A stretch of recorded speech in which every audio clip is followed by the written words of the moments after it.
Hello friends, आपका मेरे YouTube channel पे स्वागत है। तो फ्रेंड्स, आज हम रीजनिंग में कैलेंडर स्टार्ट करेंगे। तो कैलेंडर में देखिए, पहली बात आपको मालूम होना चाहिए कि एक जो नॉर्मल ईयर होता है वो 365 दिन का होता है, और जो लीप ईयर होता है 366 दिन का होता है। नॉर्मल ईयर मतलब साधारण वर्ष, वो 365 का होता है, और लीप ईयर से मतलब होता है अधिवर्ष। तो लीप वर्ष आप कैसे पता करते हैं? जो भी सन हो उस सन में आप पहले क्या करते हैं, 4 से डिवाइड करते हैं। अब 4 से डिवाइड करने पर अगर वो डिवाइड हो जाता है, अगर 4 से डिवाइड हो जाता है तो आप उसे क्या कहते हैं, लीप ईयर कहते हैं। और अगर वो 4 से डिवाइड नहीं होता तो वो लीप ईयर से नहीं होता है। एक चीज़ ये आप जानते रहिएगा कि अगर 4 से डिवाइड करने पर कुछ ईयर ऐसे होते हैं जिसके लास्ट में 2 डिजिट अगर जीरो है तो उसे आप लीप ईयर से न कह के उसे सेंचुरी ईयर से बोलेंगे ना। और लीप ईयर से देखिए, लीप ईयर से होता क्या, जो फरवरी होता है या फरवरी जो होता है वो आपका 29 दिन का होता है, और नॉर्मल ईयर में जो फरवरी होता है वो 28 दिन का होता है। इसलिए लीप ईयर जो होता है आपका वो 366 दिन का हो जाता है, और जो नॉर्मल ईयर होता है वो आपका 365 दिन का होता है, क्योंकि फरवरी आपका 29 दिन का हो जाता है लीप ईयर में, और नॉर्मल ईयर में 28 दिन का होता है।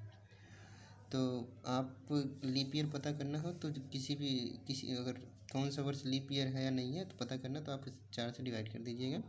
अगर डिवाइड करने पे वो डिवाइड हो जाता है तो आप कहेंगे लीप ईयर है, और नहीं होता तो आप कहेंगे लीप ईयर नहीं है। और सेंचुरी ईयर आप कब बोलेंगे, जब लास्ट के मतलब 2 डिजिट, या फिर आप बोल सकते हैं इकाई और दहाई वाला अंक अगर वो जीरो हो तो आप उसे बोलेंगे सेंचुरी ईयर बोलेंगे। अब हम ये पता करेंगे कि अगर आज मान लीजिए संडे है तो 10 दिन बाद कौन सा दिन होगा, या फिर 25 दिन बाद, 2 साल बाद, 1 साल बाद कौन सा दिन आएगा, उसको हम कैसे निकालते हैं इसके लिए आगे हम देखेंगे। तब तक आप कुछ क्वेश्चन देख लीजिए।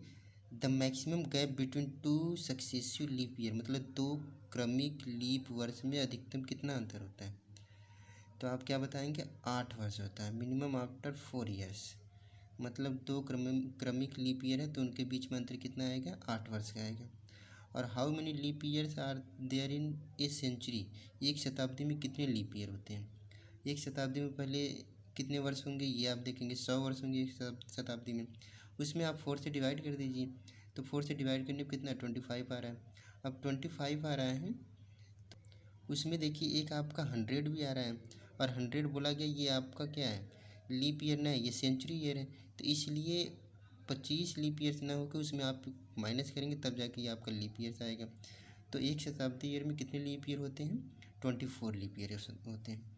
तो जब भी किसी वर्ष के लास्ट 2 डिजिट या फिर इकाई और दहाई का अंक जो है डबल जीरो हो, या मतलब दोनों जीरो हो, तो आप उसे लीप ईयर न कह के सेंचुरी ईयर मतलब शताब्दी वर्ष कहेंगे उसे। और शताब्दी वर्ष सेंचुरी ईयर में काउंट नहीं होगा, इसलिए यहाँ पे जो 100 एक शताब्दी में कितने लीप ईयर होंगे, 24 लीप ईयर होंगे। अब एक क्वेश्चन देखिए, ये है आपका 576 ईयर्स। अब इसमें आप पहले 4 से डिवाइड करेंगे। अब 4 से डिवाइड करेंगे, उसके बाद इस 576 में जितने भी डबल जीरो वाले हैं लास्ट में उसको आप निकाल देंगे। तो देखिए 576 में क्या क्या आएगा, 100 आएगा डबल जीरो वाला, 200, 300, 400, 500।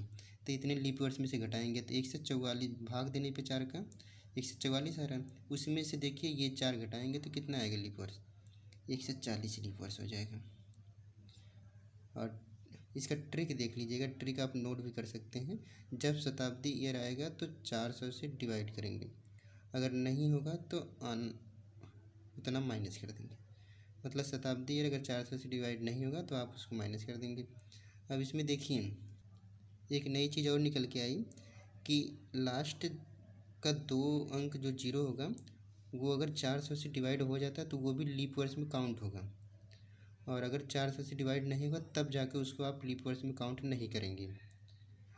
अब देखिए जैसे 100 है, 100 400 से डिवाइड नहीं हो रहा है, 200 400 से डिवाइड नहीं हो रहा है, 300 नहीं हो रहा है, लेकिन 400 से डिवाइड हो गया, इसलिए इसे आप लीप वर्ष में काउंट करेंगे। तो 144 टोटल था। यहाँ पे देखिए डबल जीरो वाले कितने, 5 हैं, लेकिन 4 से डिवाइड हो जा रहा है इसलिए उसको हम निकाल दिए। तो इसलिए कितना घटाएंगे, केवल 4 ही घटाएंगे आप।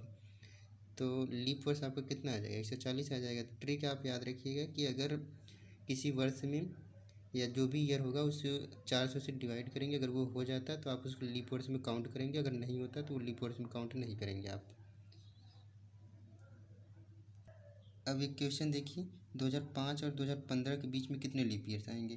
तो 2015 से 2005 के बीच में कितने वर्ष आ रहे हैं, 10 वर्ष आ रहे हैं। अब 10 वर्ष मतलब 10 वर्ष को पहले आप 4 से डिवाइड करेंगे तो 2 आ रहे हैं, 2 लीप ईयर आ रहे हैं। अब देखिए, अगर 100 वर्ष रहेगा तो आप कुछ चीज़ ये याद कर लीजिए आप, तो ज़्यादा अच्छा होगा। 100 वर्ष में कितने लीप ईयर, 24। 200 में कितना, 48। 300 में कितना होगा, 72 लीप ईयर्स होंगे। और 400 में कितना होगा, 97 होगा। आप 400 में भाग दे के ऐसे देख लीजिएगा और ये याद कर लीजिएगा आप। फर्स्ट सेंचुरी ईयर जो होता है 1 से 100 होता है, सेकेंड सेंचुरी ईयर 100 से 200 होता है, और थर्ड सेंचुरी ईयर जो होता है 201 से 300 होता है, और फोर्थ सेंचुरी ईयर जो होता है 301 से 400 होता है। तो फ्रेंड्स, अभी तक इस वीडियो में केवल इतना ही। आगे की जानकारी हम अगली वीडियो में लेके आएंगे। और अगर आपको वीडियो पसंद आया तो इस वीडियो को लाइक कर दीजिएगा, और चैनल पर नए हो तो चैनल को सब्सक्राइब कर दीजिएगा। तो thank you for watching my video.